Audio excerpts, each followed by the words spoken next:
résilience et adaptation des agricultures, transition agroécologique et souveraineté alimentaire. C'était le thème de la 4e conférence Intensification durable CID qui s'est tenue à Dakar du 23 au 25 avril 2024.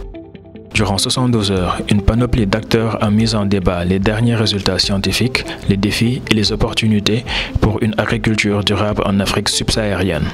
Le thème de nos travaux concerne la question de l'agriculture, donc une agriculture durable qu'on est maintenant, avec vu les contraintes climatiques, environnementales, socio-économiques, qu'on est obligé de transformer, qu'on est obligé de faire évoluer.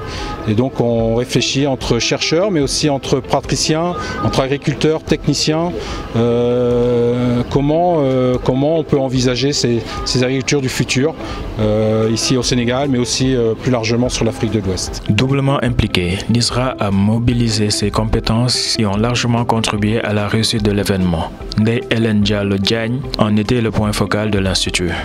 L'ISRA est co-organisateur avec d'autres partenaires que sont l'Institut de recherche pour le développement, le CIRAD, l'IPAR, la DITAIES, le CIA Aguessan.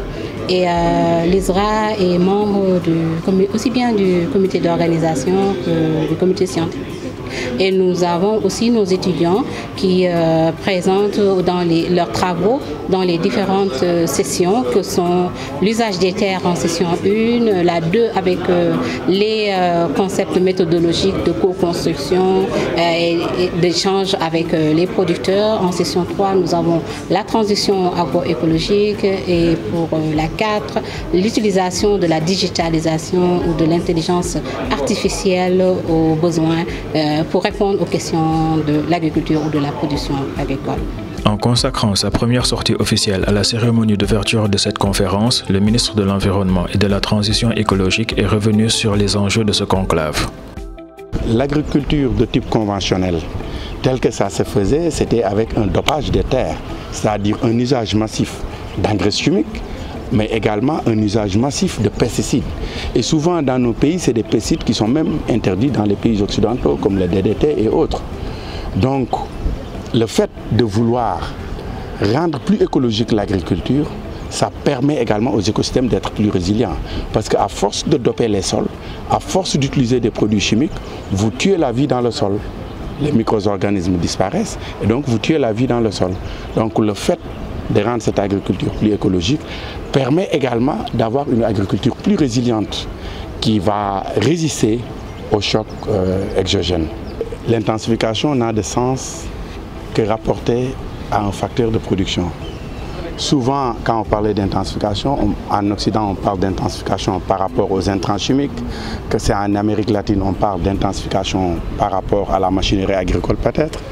Mais nous, ici, les chercheurs sont en train de réfléchir sur une intensification écologique, c'est-à-dire une intensification où c'est les fonctionnalités des écosystèmes qui sont intensifiées.